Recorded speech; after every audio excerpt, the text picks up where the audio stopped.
Hi guys, welcome back to EuroLeague and welcome back to Football Frenzy where we'll be going through the weekend's key fixtures across top 5 leagues. And without further ado, let's get started. We kick off on Friday evening where Bayern Munich have resumed just where they left off. Really, they were absolutely sensational again up against Werder Bremen, and yeah, they've just been absolutely outstanding for me so far in club football this season. I think they've been the most standout, most impressive side in Europe, just given how dominant as well they've been. If you look at, I believe in these opening 5 games, conceded just 3 goals. They've scored over 20 goals as well. It's been a remarkable start for Bayern, their best ever in the Boo League. And yeah, I thought it was just sensational. Really great to see Tom Bischoff get a start. He was absolutely outstanding. He ran the show in midfield, and we know of the quality of him. Anyone who watched him last season, well, he was outstanding. I thought Lima again, incredible season he's having. And he's some player. Really, really, again, underrated, underappreciated. Luis Diaz was good, and Kane again, Mr. Reliable, Mr. Bankable, with another brace to his name and another emphatic trashing win for Bayern. Really, they were absolutely sensational, undoubtedly. Moving on to Saturday's fixtures, we kicked off at the 12:30 kickoff at the G Tech, where Brentford ran out as 3-1 winners against Manchester United. And yeah, honestly, this one kind of did surprise me. I had high hopes for United.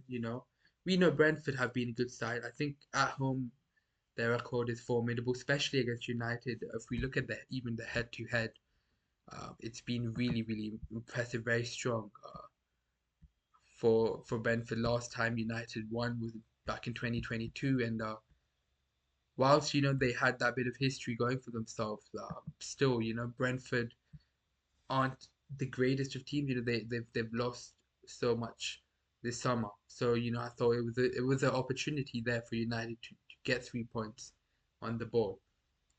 But United being United, capitulated again, and it was right from the word go because the two early goals from Thiago, there was no coming back. It's remarkable for me how United play a back three. They play 5 defenders essentially. Yet they're so open at the back. They're so leaky in goal. One through ball by Henderson, and Thiago was through on goal, and it was a sensational finish to open the scoring. Second goal as well was well taken by him. But again, they made Thiago look like Didier Drogba, and only Manchester United can do that. Unfortunately, again, defensively just not good enough. It's as I said, I feel sorry for the players because I don't think they know what to do. I don't think there's enough forward clarity. I don't believe the profiles United have suit the formation that Amorim wants to implement. Even if we look at the goalkeeper, you bought a new goalkeeper, yet you continue to start Bayern there. That is really beyond me as well. Midfield, again, get Ugarte, we know it's just not quite good enough. Bruno in playing in the two in midfield, it has never worked, essentially. I mean, I can't recall a single game where he's actually performed well in that role. So again, I have no clue. I thought Mbeumo was really poor. I expected more from him. Cunha the same. He's just looking a bit greedy, looking for his. He's just searching for his first goal. So I feel like he's overshooting at times, but just not good enough. Honestly, it was too easy for Brentford. They were very comfortable, and of course, things could have been a lot different had Bruno not missed a penalty in the second half. His penalty, I think he should be off penalties now. He's missed a couple this season, missed one at Fulham as well. He's just not been good enough. Not just on penalties, but just his general performance has been really poor as well. And yeah, it's really appalling. What can we say? This is a United team who have one game a week. Let's not forget that as well. And yet they come up with rather dismal performances week in, week out. It feels like nowadays, irrespective of the opponent, doesn't matter who they're playing, where they're playing, home or away, they always struggle. There's no easy games for them, no easy points for them to secure. And the target time continues really, and now I think now it's with regards to Amorim, I don't know what more it will take for him to go, but he has to go sooner rather than later. There's pressure is mounting. You know, there were recent reports that Manchester United are looking at Iraola, they're looking at Glasner and Southgate. So I don't know. You know, manager-wise, that's for another day. We'll have a conversation on that. But Amorim has to go, man. Like I don't know. I don't know what they're trying to do. I believe they're trying to penny pinch. You know, I think financially they'll have to give a fairly hefty payout. I believe it's close to like 12 million pounds. You know, so that is again just really problematic. But Brentford were really top. Huge credit to them. I thought Key Andrews has actually done a decent job so far, uh, given you know what the expectations were from him. I thought Thiago was unplayable. Definitely man of the match. For me, was he ran that back three ragged, and yeah, in the end, a rather comfortable win for Manchester United.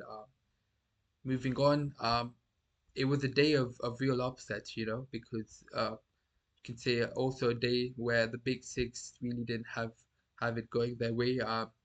Because at Stamford Bridge it was Brighton 3, Chelsea 1. I think again I feel a bit for Chelsea. If you watch the game, I think Chelsea were very dominant, very much in control. Till the red card, of course, Endo opened the scoring in the 24th minute. It was all Chelsea really. First half was as dominant as it gets, and then of course a very loose, poor touch from Andre Santos, which meant that Chalobah had to commit as Gomez was through on goal, and that resulted in another red card. So two red cards in successive Premier League games, and that completely changed the complexion of the game. I think, of course, we know it's hard enough to play against 10 men against any Premier League outfit, but Brighton probably are one of the worst teams you want to go down to 10 men against because they have so much ammunition, so much firepower now. Again, they have such strength and depth, so much quality, and that really came to the fore, even if they weren't that impressive before the red card, but I think they again grew into the game. You always thought they had a goal in them, and again the Big Six record under Fabian Hurstler has been really really good. So it was Jakub Minter who broke the deadlock. He switched from the right to the left, and he was unplayable again. By the way, absolutely outstanding. I think he's been one of the most standout players in the Premier League this season. He put it on a plate for Danny Welbeck, and he couldn't miss from there.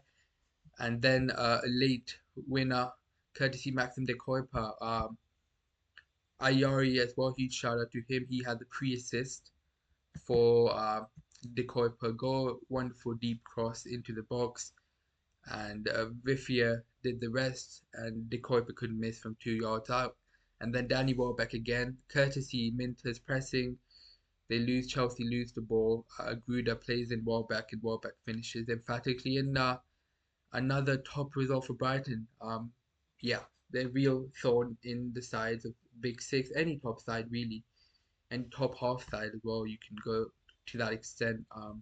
I guess with them, it's about trying to find more consistency against the more mid-table sides, even lower table sides. They don't have the best record, but I think again they got so much quality.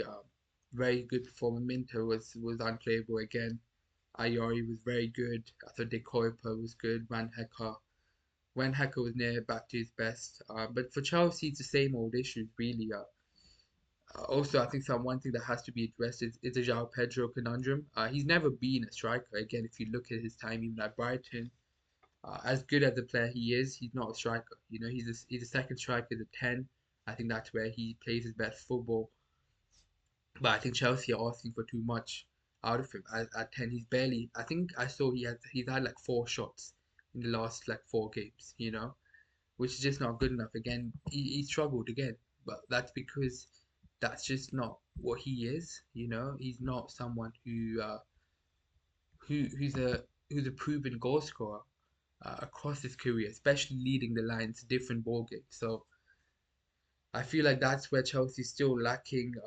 In the wide area that I don't think again Neto Esteval for me flattered to deceive. Neto has been really mediocre since he joined Chelsea. Esteval still finding his feet, so you can give him more time. But yeah, I thought again, it's a bit of a shame. You never know. I think Chelsea very likely could have easily won the game had it finished 11v11, but not to be, and Brighton capitalized. So huge credit to them.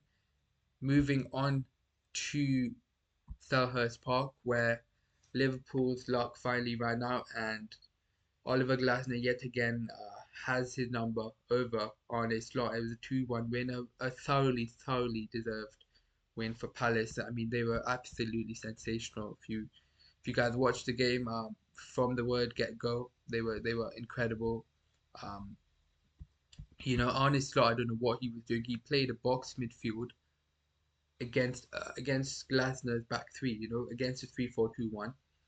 There was practically no width, because all of Word's Soboslai, Gravenberg, McAllister were all very central. There was such imbalance in their whole team, the whole structure. There was no balance. Um, the high line, the pressing was not on point. Firstly, again, I don't think they pressed well at all, and they kept getting caught up with the high line because one long ball, couple of passes, and Palace were through on goal, and that was basically what really went down, especially in the first half. Of course, Ismail Sarr gave them the lead. He loves a goal against Liverpool, doesn't he? So he was outstanding again from a corner that never was. So I know they could consider something a little bit unfortunate, but you still have to defend better than that. Pretty soft goal. But then outside that first opener, you know, Palace was through on goal 4 or 5 times. Mateta absolutely bullied Konate, and they had a field day. Like Saar and Mateta were literally through on goal on 4, 5, 6 occasions in the first half, and it could have been 4-5-0 Palace, and that would not have flattered them at all. But Allison being Allison is what kept them in the game, and yeah, he's just a freak of nature, and this is where also part of the good fortune comes when you have individuals of the caliber of Alisson Becker, of Van Dijk. They keep you in games where you really shouldn't be, where you don't deserve to be. We've seen the script a lot, seen it so often. So it was same old story.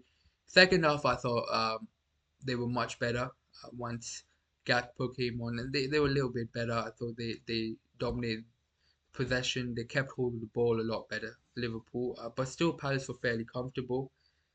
It didn't really look like Liverpool were ever going to score because they were still sloppy, in possession. They didn't create a whole lot, really.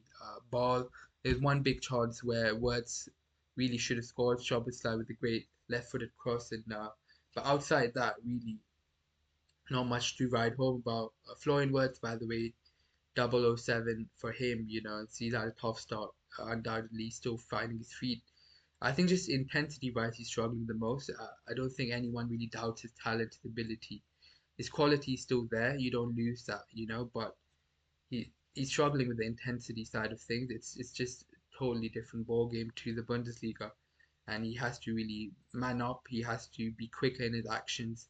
He has to be more decisive. He can't take as much time as he is to release balls, and yeah, let's see if he grows into the season. But he's had a really tough start of it. But anyhow, like as I said, Palace were very comfortable.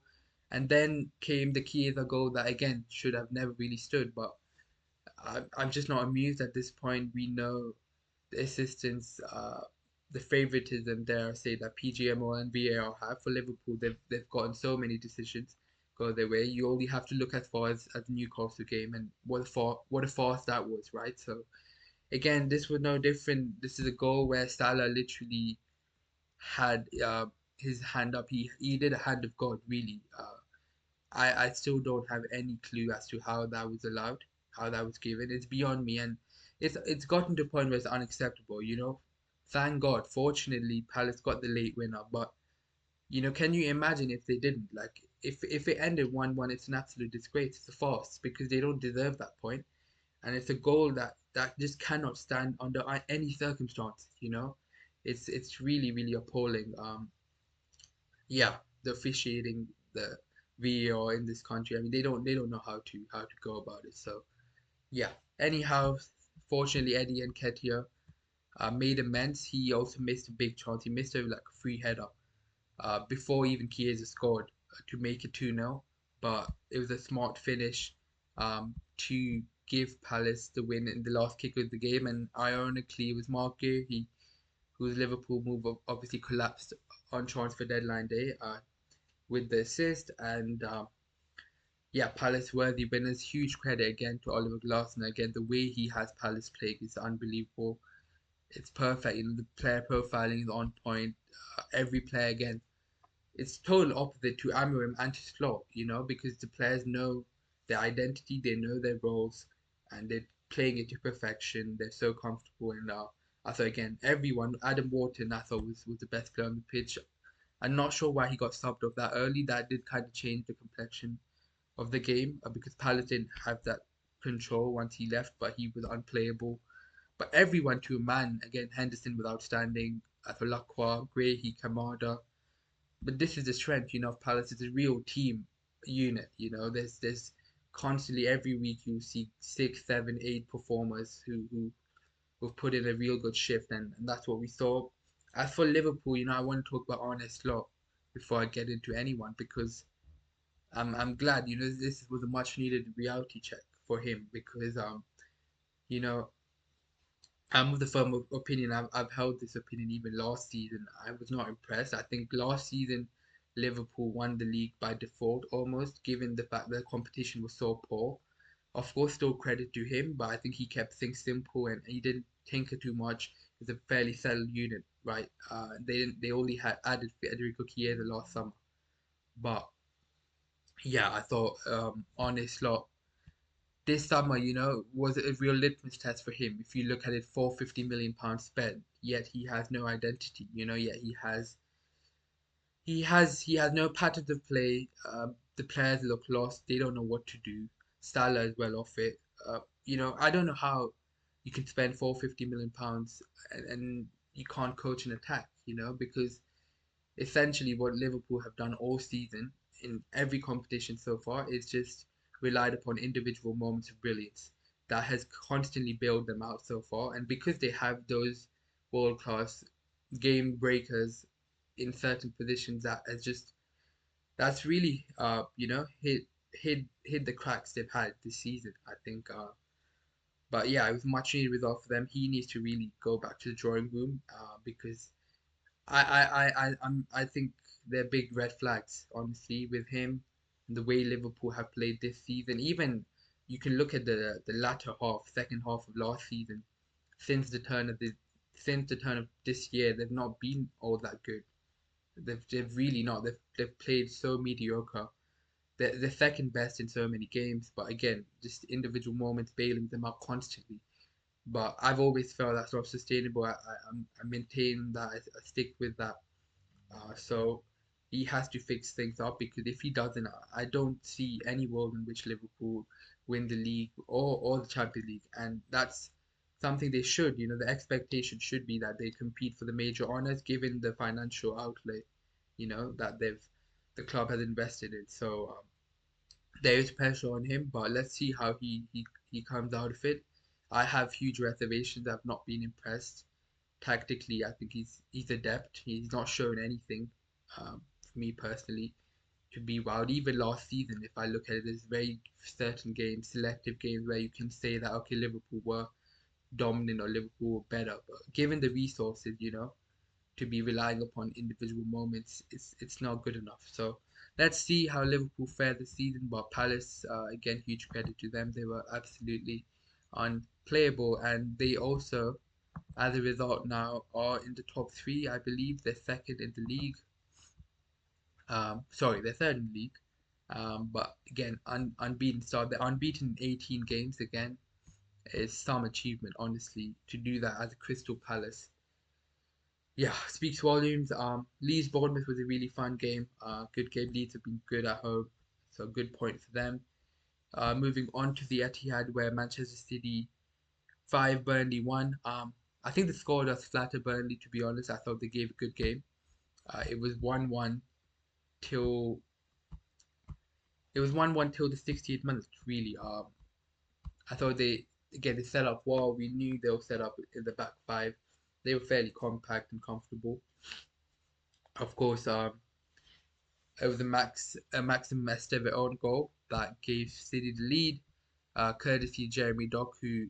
Again, he's been unbelievable, just drifting past, dribbling past a couple players with ease, and a bit lucky, bit of ricochet, but he made it really happen. Then we have, of course, Anthony equalize. He's been unbelievable. I think he has 4 goals and assists in the last 4 games for Burnley, so huge credit to him as well. Um, yeah, he was really outstanding. It was a good finish. I think Ruben Diaz should have done better, but yeah, Donnarumma could save it. And yeah, before you know, it came against a run of play. Of course, they came out of nowhere. It was 1-1, and then of course, the second half was interesting because actually Burnley started off the better side. In the first 15 minutes, I thought they were very good, but the goal kind of came against the run of play for City. It was Mateus Nunes with an emphatic volley, Erling Haaland with a cushion header, and I think that was the water shedding moment really. After that, another own goal by Esteva. Yeah, when there was a cross by Nunes and Oscar Bob.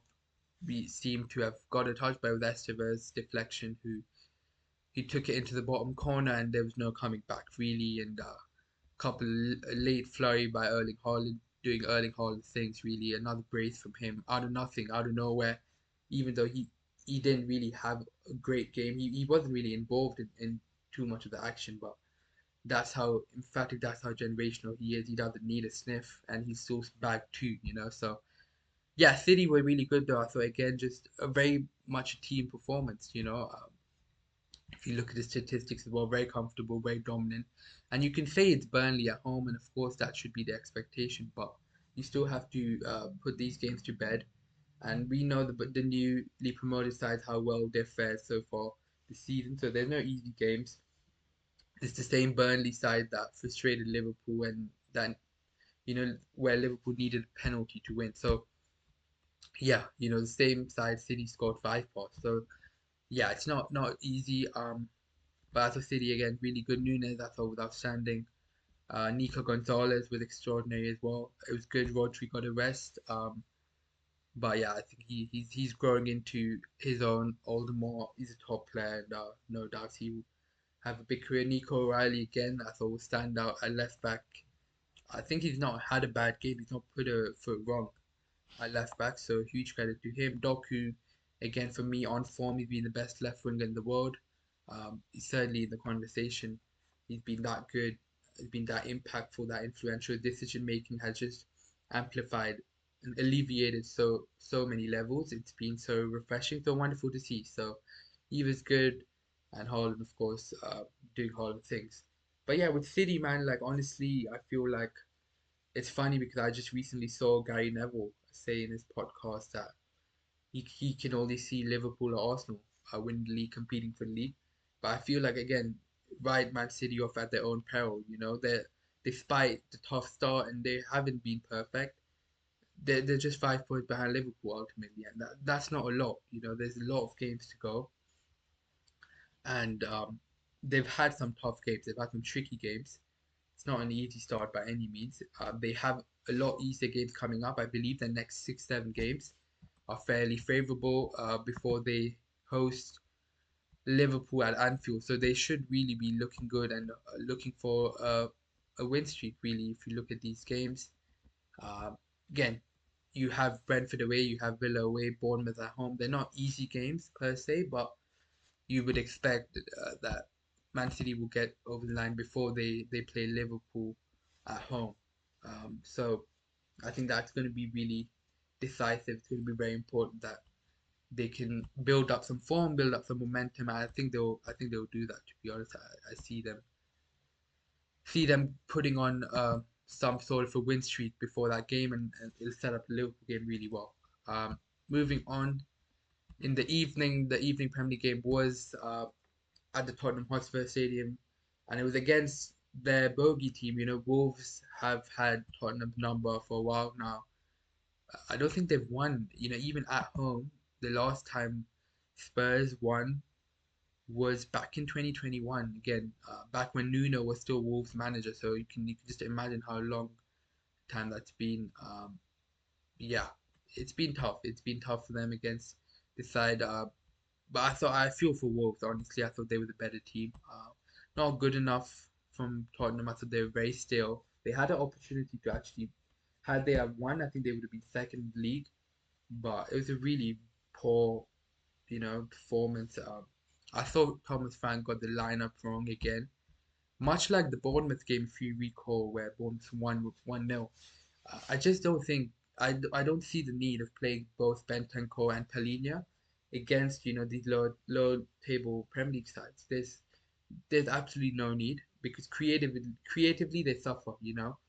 Those two, Palhinha and Bentancur, they're just not good enough on the ball, and that really does hamper Tottenham's ball progression, and they're just not able to move the ball quick enough, fast enough.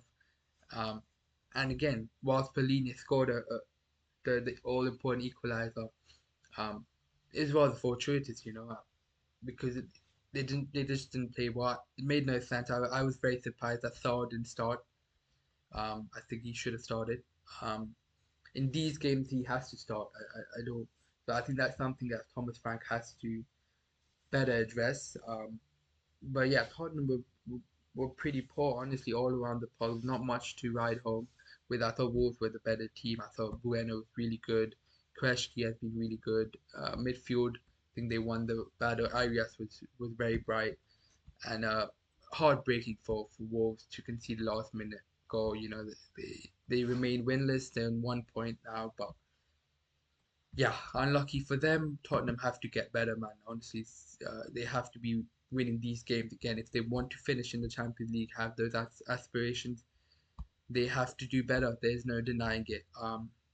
Moving on to Spain, where we of course had the all important Madrid derby, and yeah, wow, some game to behold, really.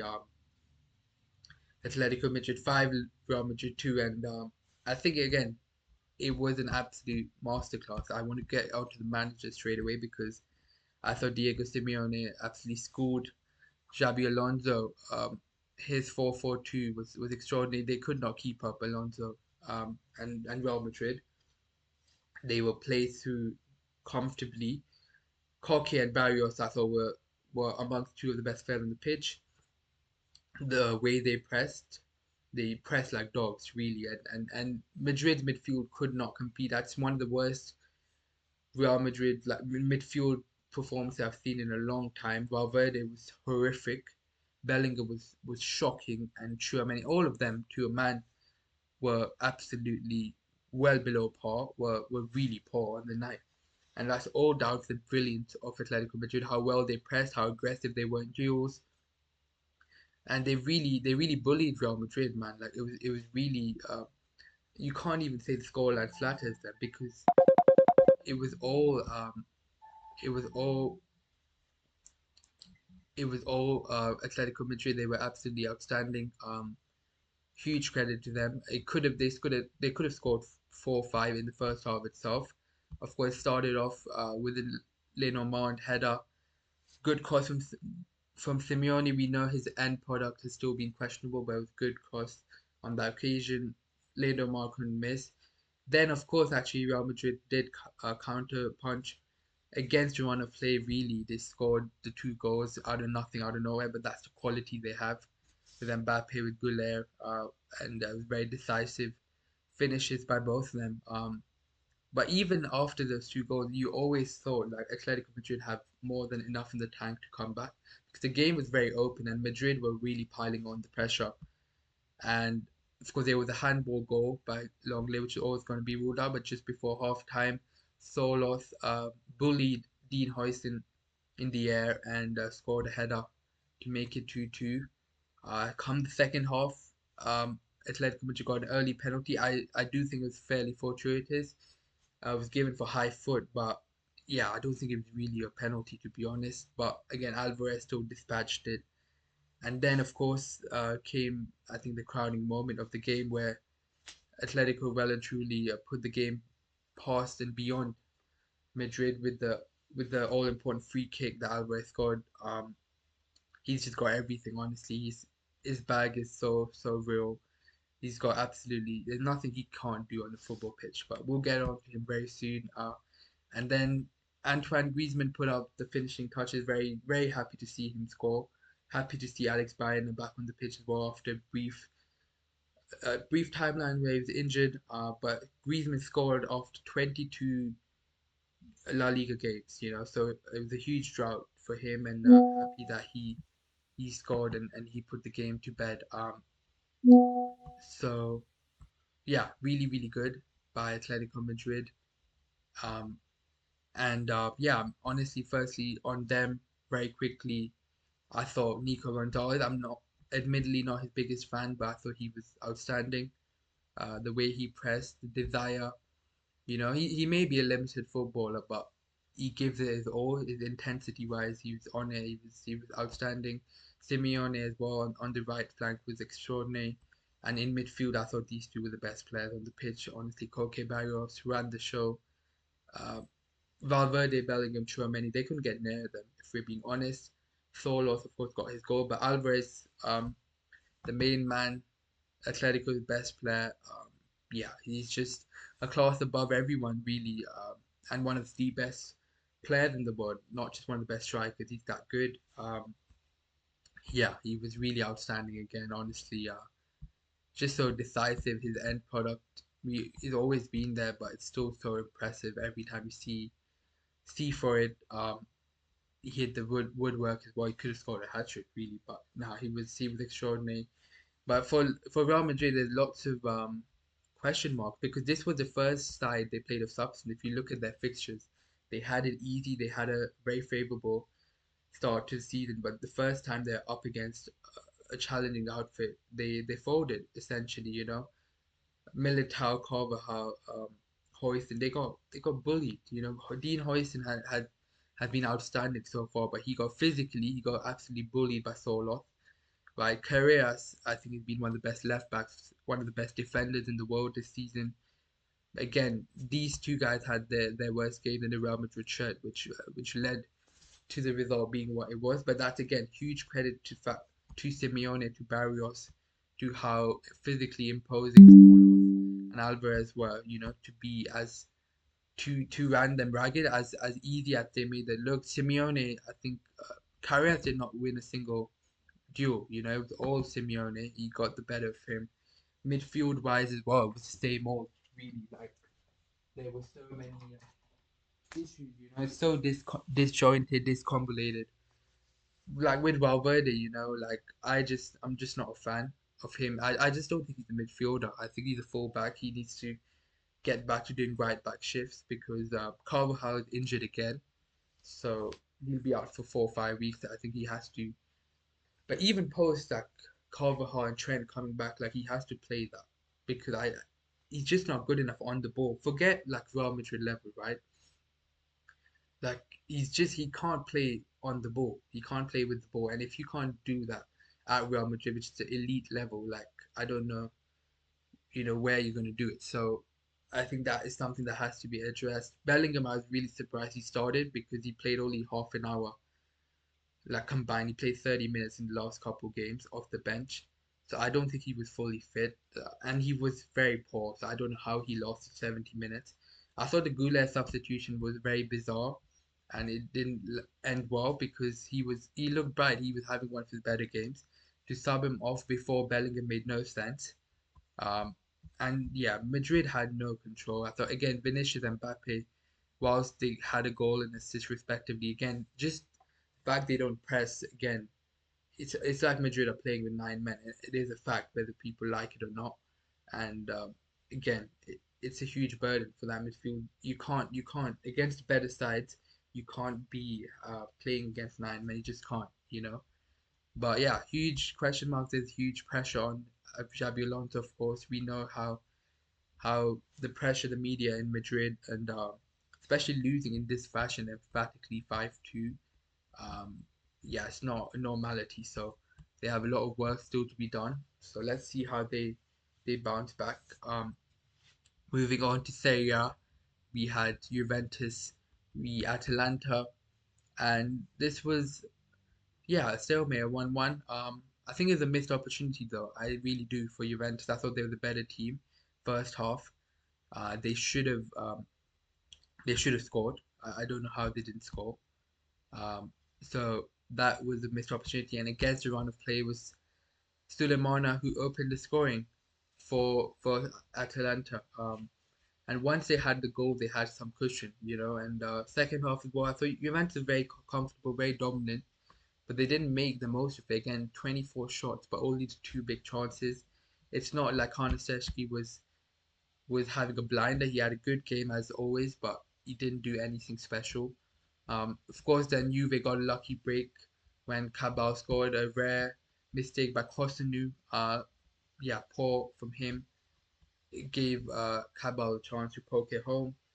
And then, of course, came the big chance again when Martin de Roon got sent off for second yellow. You had 15 minutes playing against 10 men, and there, you know, these are games where Juventus have to win. You know, it was there for the taking, um, but they couldn't quite get it over the line. I thought they were poor, man. Like they have to be putting Atalanta to bed. Yeah, not all that good from them. As it's a missed opportunity. It's not a bad point. Um, because again, we know Atalanta's record as well in two wins is really impressive. Very dominant, but you still have to be doing better. You know, Juventus, given the fact that this is not the same Atalanta side of previous seasons, so missed opportunities for them. But I still thought again, Bremer was unbelievable again in the heart of defense. So Kalulu, Cambiasso were fairly good. Yildiz, as always, was bright. But again, I feel like you know Vlahovic should have been starting these games. Um, I don't think Opinda was. I have no clue why Atsic started. That was very bizarre.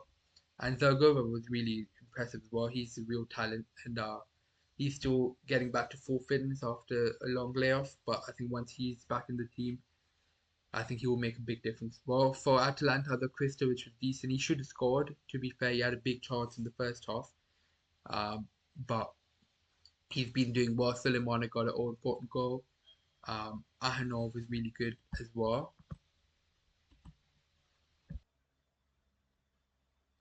And yeah, overall, it was just a really good point for Atlanta. Another player I wanted to really shout out was Honest Ahanor. Um, really good performance, you know. Just at 17, he looked really comfortable playing LCB and yeah, looks like a serious prospect. Unfortunately, we know, you know, with Italy, they don't have the best quality of developing their youth talent, but hopefully he'll get a good run of games under Juric, and he definitely has the potential to do so. Um, Heading on to the final key game in Serie A on Saturday evening, it was Cagliari versus Inter. A good side, Cagliari, they're strong side at home. They're tough to break down. We saw just the other week they took Napoli down to the last final kick of the game. So it was always going to be a tough game, but Inter got the job done. Two set pieces, two corners were enough to seal the deal. It's a good win. I think, you know, under Inzaghi, these have been potential banana skins in games where they've dropped points. But I think one thing I like under Chibu is that they create enough. You know, I like their attacking patterns of play. They do a lot more on the ball. They do a lot better across their fixture. Even this season, whilst they've dropped a few more points than they would have liked, I think they've been creating more than enough in holistically speaking in these games, and I think that is a big bonus. Lautaro scored, and then of course it was Francesco Pio Esposito as well off the bench. So very strong performance at a tough away ground, convincing win. Really, I can't complain. Good performance, good win for Inter. Moving on to Sunday's action, we kicked off. We kicked off at St James's Park, where it was Newcastle versus Arsenal, and yeah, another slugfest of a game. I think this was always going to be quite a turgent game, but Arsenal found a way, and it was very important. They had to after last weekend's result. They had to win. I think, and the onus pressure was on them. It's a place they don't have the best of record in recent times. So it's their first win at St James's Park after 2023. So a huge win. Just at the face of it. And yeah, I think they deserved it. Honestly, alas, at Arteta did release the handbrake, and he finally played as a 10. He dropped Marino, and I think that was the difference. I think Eze for me was always going to hold the key in a game like that. Because for me, had Marino played, we know the outcome, their record with Marino in midfield. That it doesn't quite work. It would have been too negative, and they would have probably not won again. But I think Eze being there was a big differentiator. He had a really bright game, and he just he allowed Arsenal's attacks to flow a lot more potently. He found himself in great spaces. He had good pop shots as well. He made things happen. We know the quality of Eze. I thought he was really, really bright, really good, and Newcastle had a tough time dealing with him. The spaces he was getting involved. But of course, Arsenal had to wait, because there was Nick Waltemada who gave Newcastle the lead via a corner, so they got their own medicine. He dunked over Gabriel, and of course there was some penalty drama as well, which was never a penalty. But yeah, Newcastle, I thought were poor though. I really thought even in the first half, and just holistically speaking, you expect more from them at home. You know, Dan Burn playing left back against Saka is never ideal. I don't like that. Um, and yeah, I thought despite how well Pope and Thiago played, Pope had a great game. Thiago was really good as well. Despite that, you could just feel, you could sense Arsenal were always in the game. You could sense that a goal was never too far away. And even till it got to the 80th minute, even then there was the feeling was there that Arsenal could do it. I think, of course, before we get into the Arsenal action, I think it's a huge shame again. Livramento was stretchered off. It appears to be like another serious knee injury. Hopefully, it won't rule him out long term. But Arsenal, man, like they're just such thugs. Honestly, like yeah, it feels like anytime whoever they play, they really do injure a player almost every other week, which is quite ridiculous. But yeah, big shame. And I think that also did change the game because Livramento was outstanding as always. But of course, it was Merino who first pulled it level. His his like goals bag is very deep. I did not expect it. It's a ridiculously good finish. I think he scored, I believe, over 15 goals this calendar year for club and country. He's been in prolific form in front of goal, and that's his best ability, really box pressing. But that was some header. He had no right. It was a seriously good header. Pope had no chance. And then, of course, there's also another moment. Once it was 1-1, I thought Newcastle were hard done because they could have easily had a penalty when Elanga shot and a ricochet of Gabriel's shin onto his hand, but his hand was totally in an unnatural position. If you look at the steals and just the game itself, like his hand was well above his body. It was totally in an unnatural position, and I think that should be a penalty. Again, I don't understand. I don't think at this point anyone understands what VAR does, especially with handball. It's so complicated. There's no consistency in their decision making. So yeah, I feel like they got away with one there.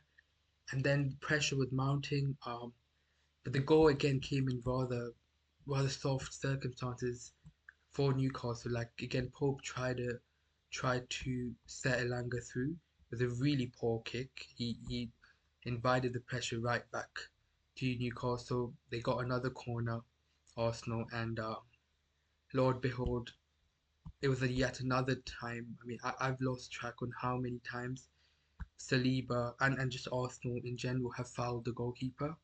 This case Pope, and Gabriel had a free header. Now I've really again have a strong opinion on this. For me, it's unacceptable. This has been happening for a while now, not just this season. Of course, we see other teams implementing it as well, but Arsenal have started this precedent, and it's really For me, it's just not on. We saw it last season. Maybe we've been seeing it even more than a season now. Um, they purposefully foul goalkeepers. Saliba again on the weekend, he had no intention of playing the ball. He was, if you look at it, he was manhandling Pope. His only eyes were on Pope to make sure that Pope can't get there. And that's where Gabriel is cash money because he's already a very, very strong set piece threat. If you give him an open goal to score, which most of the goals he scores are essentially open goals with one of his teammates blocking the opposition goalkeeper, Gabriel is not going to miss from 5 yards out. So, of course, he still has to put the ball in the back of the net, which he almost always does. That is now goals against. He's now scored at St James's Park, Etihad, Anfield, Stamford Bridge, and the Tottenham Hotspur Stadium. The only place he's not scored is Old Trafford. So he's of course got. He's very clutch. That's also undeniable. His goal scoring record as a centre back speaks for itself. So but again, I thought it was again just for me a foul, and yeah, I just don't like it to be honest. For me, these are not proper set piece goals, but unfortunately, Arsenal are allowed to do it, and the Premier League referees have allowed this predicament because they just don't take a firm enough stance. Like you just can't be blocking goalkeepers. When clearly the players have no intention of playing the ball. For me, I don't get it, but anyhow, Arsenal have been making use and taking advantage of incompetency for a while now. So I guess you can give them credit for that. But I still have question marks, over Arsenal. I'm not convinced. I thought they played a good game. I thought they deserved to win, probably on the balance. They were the better team throughout the 90 minutes. So I don't have too much qualms with the result, but it's more again the way it happened. Despite Eze playing well, and Trossard, Gyökeres had their moments, Saka had their moments. Ultimately, the two goals again came from set pieces, two corners. So I just think again it's really poor. This is the Arteta Arsenal, right? 5 years into the project, £1 billion nearly spent, and yet your biggest threat is set pieces again. I just think there has to be more done in open play. And whilst they were a little bit unfortunate at Newcastle, they hit the post.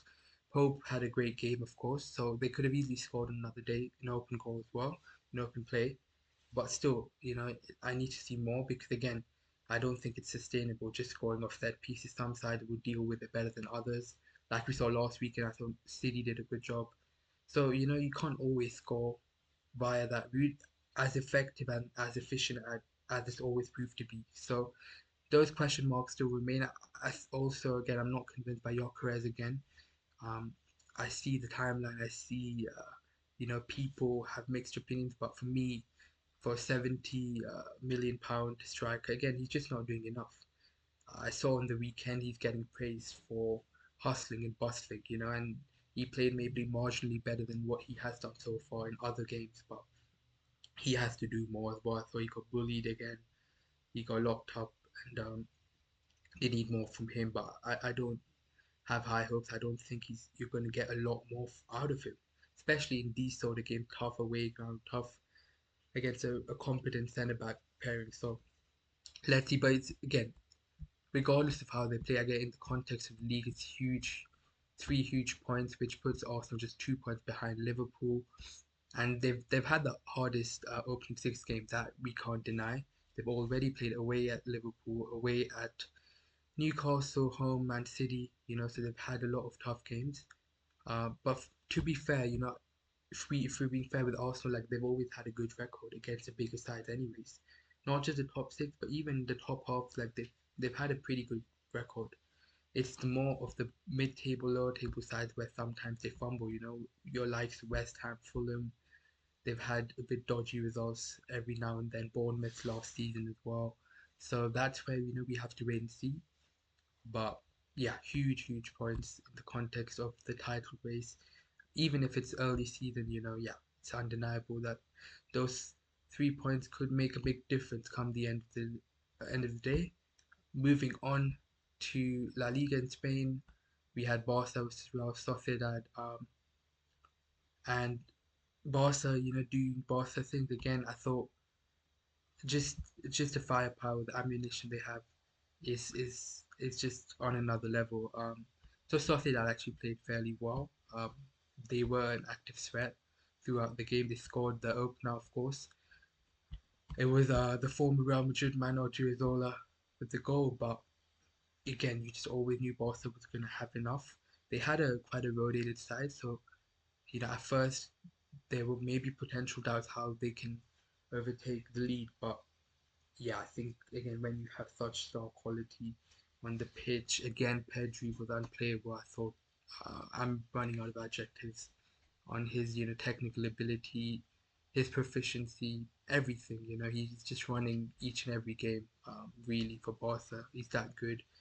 Um, but also I want to shout out Rooney Bardaji. I thought he had a good game. He's been in and out of the side. He's still very young, but I thought he was decent. But you know, yet again, firstly Kunde with the all important equalizer in the first half. Very very good finish, good goal. But is that man again, Lamine Yamal? And I don't need to speak much, but this is the story here. 1 minute, it wasn't even 1 minute before he made an instant, immediate impact for the cross at Robert Lewandowski to head home and give Barca all 3 points. Again, I mean, Lamine is just absolutely generational. He just makes it look so easy. Every time he gets past his fullback with ease, he makes the fullback look rather silly. And this time it was poor Sergio Gomez, had a really tough time with it. Um, and yeah, Yamal again just instantaneously got past Gomez and dinked in a cross on his right foot. And I mean, there's nothing he can't do really. Even on his right, we've seen now he's got a fair few assists. His left foot, we know as it is so lethal. But yeah, huge, huge 3 points again for Barca. Especially they had to capitalize after Real Madrid lost, so that does put them back to top of the league. Um, yeah, looking very good, very strong, and yeah, I think Barca, man, I fancy them big time to go all the way again. Then lastly, we move to the Serie A, where the key game was Milan Napoli. Just before that, Roma won again. Huge points for them as well. They've had a very good start to the season. Good win against Verona, and which puts them, I believe, into the top four. Yeah, they are third. Their level joint top will get onto the top two, but yeah, again, I think Gasperini, instant impact from him, outstanding as always. Yeah, really strong performance. But the game of Sunday was, I guess, outside Arsenal and Newcastle was Milan versus Napoli, top of the table clash. Two sides heading into this head-to-head in prime form, and it was a really, really interesting game. But Milan, man, I thought they fully deserved it. Honestly, first things first, right? I just don't understand Antonio Conte. Now, how Marinucci started, I will never know. Unfortunately, of course, in their last league game against Pisa, we saw Spinazzola and Buongiorno go off injured, which was a huge blow.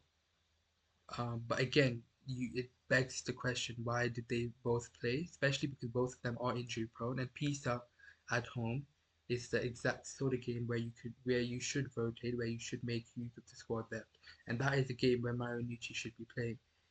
But he didn't, and then he left Bukema on the bench because he didn't want him to potentially get injured. Of course, there's midweek Champions League games to come as well. But I thought that was also a strange decision because for me, again, away Milan is one of the hardest away games, especially on form. Like to drop Marinucci for his Napoli debut away at San Siro for me is ridiculous. I just think that was the lights were too bright for him. And I feel for him because he's a decent talent, but he struggled and he was largely culpable for the first goal where Christian Pulisic just he dived in Marinucci and Pulisic easily got past him and put in an absolutely fabulous cross for Alexis Salamakers to tap in from close range. Huge shout out to Salamakers as well. Honestly, he's been outstanding. As I said, wing back is his best position, and you're seeing the real best of him. And I think also Gasperini and Ranieri, sorry, deserves a lot of credit. He had a great season for Roma as well last season, and I think Ranieri played a huge role in reviving him. So great to see Salamakers on the score sheet as well. But it was all Pulisic. Honestly, he went past Marinici with ease, and yeah, set up the goal, really put it on a platter. Since the goal, I thought Napoli responded well. They were slowly going into the game. They were dominating possession. But again, if we talk about Milan defensively as well, they've been very solid this season. They've not conceded a lot of goals or even chances as such. They look very comfortable in the 3-5-2. You know, Rabiot, Fofana, Modric, all of them are very industrious in midfield. They break up play really well. And the back three suits their centre halves as well to perfection. So they looked good, they looked comfortable, and then came the second goal, the sucker punch, and it was Pulisic again, you know, who was, despite, you know, the likes of Kevin De Bruyne and Modric being on the pitch, he was the best player on the pitch. Honestly, he was outstanding and just so decisive. He's been unbelievable since he's come in from Chelsea now, and again, yet again, in a big game, come a big moment, he's been the difference maker. So he put Milan 2 goals to the good. And since then, it was tough. You know, again, Milan just settled into their formation, tough to break down. They still had a chance. I thought Di Lorenzo had a big chance. He could and he should have done better with. Just at the stroke of halftime when De Bruyne looped in a wonderful cross, which he should have headed, but he tried to use his foot instead, and that didn't go well for him. And then yeah, half time happened, and just after half time was where the real controversy happened because Stipinan made a real rather silly challenge, you know, and it was a blatant red card. You know, it was undeniable. It's the final man. Um, he just should have let Politano score, but he made the foul and he paid the price, and it was standing off. There was no complaints, which also meant it was a penalty which Kevin De Bruyne put away. But that's where again I had huge issues because there was a real chance for Napoli. You know, after the red card, scoring that penalty, they had half an hour, just over half an hour, playing against 10 men, and they really should have made more of it. But instead, what we saw for me was cowardness from Conte, which I just don't like. I don't get it.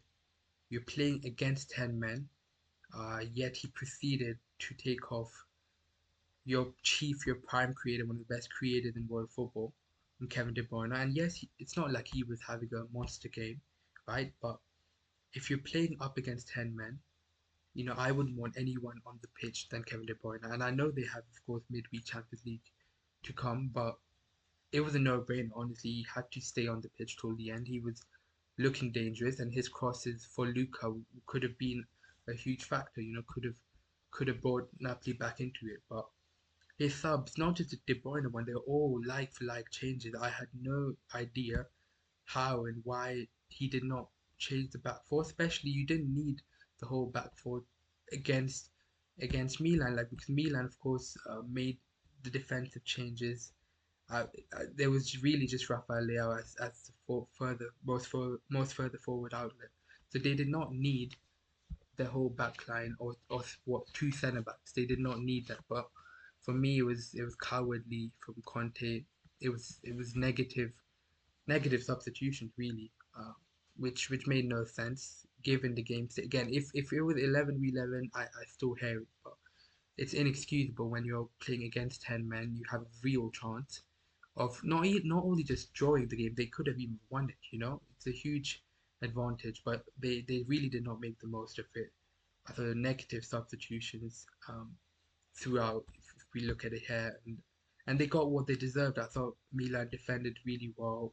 They were again very comfortable, and at no point did it really look like Napoli will break the deadlock and get the equalizer, which was a huge credit to Milan, of course, for how well they defended. But that speaks volumes on Conte as well and his substitutions, and again just how negative it was because it did not have to end like that. So really poor, I think, on a tactical level, which you don't expect from Conte, but he has to do better.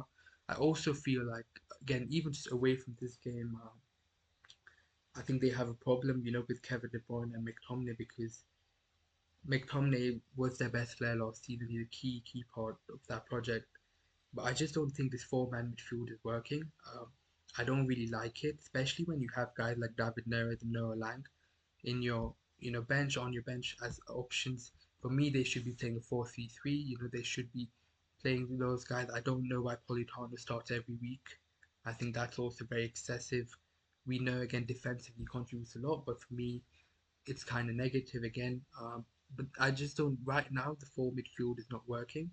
Um, there's no doubt, sure, like it could gradually get better, and I'm sure he can make it work, but I don't think it's the optimal position. If you look at De Bruyne as well, he's playing too deep, at this stage of his career. We saw towards even the latter stages of the Man City career, his best football is going to come if he's playing as a second striker, as near to goal as possible. He needs runners, he needs to be as further forward as possible. Instead, it's the rather opposite. He's playing very deep, and sure, he's still able to influence the game every now and then, and still has the quality on the ball. But I don't think it's optimal utilization of a player with his skill set.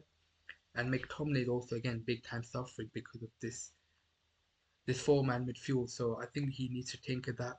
Um, but on Milan, I think watch out. Honestly, I think they have a really good shout here to to really challenge for the Scudetto to go all the way because this is a Milan side which again are going to play only one game a week. You have to understand, and they look really good. Honestly, they've looked very comfortable in every game.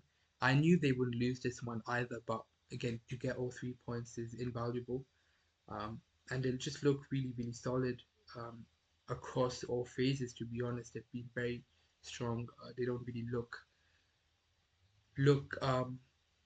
there's no big worries I see. I think they're only going to get stronger because I expect from next weekend onward you'll see Rafael Leao Pulisic start up top, and that'll be even more dynamic front two. Leao will make a huge difference as compared to what Santi Jimenez would do. And the midfield looks great. Rabiot has been settled in really well. I think Modric again just timeless. I think he's been the best player in Serie A this season, which just speaks volumes really. 5 games in. He's 40 years old. He started every game, and he's just been unbelievable. He's been a level above every player on the pitch, not just on the weekend, but I think every game he's shown his class. And yeah, what to even say about Modric? Honestly, fair play to him because I didn't really anticipate the same impact, the level of impact he's had, but yeah, huge kudos to him because he's been unplayable. Salamanca, as I said, looks really good. Pulisic and Leao, I think, could cause a lot of trouble in a two-man attack. So they look really good. Um, they have one game a week. Next week is going to be, I can't wait because it's going to be Milan versus Juventus. And again, I think that's going to tell a lot about their title credentials. Actually, Milan have a fair few very interesting challenger games to come. So I think we'll get to know where they stand fairly soon. But honestly, I fancy them. Honestly, they look so good. They look very settled and very balanced. And I can't say that about most of the other sides. So I'm very fascinated to see how it goes. But I see them coming out of these games while they look complicated. I think they'll do well. I fancy them. So watch out for Milan, honestly, and fair play to Max Allegri. He's doing a fabulous job of just profiling his squad to perfection. But yeah, that was that of in Football Frenzy 2 weekend. Let me know which games, which players caught your eye the most. What moments did you enjoy? And yeah, do let me know in the comments below. Do like and subscribe if you enjoyed, and I'll see you in the next one.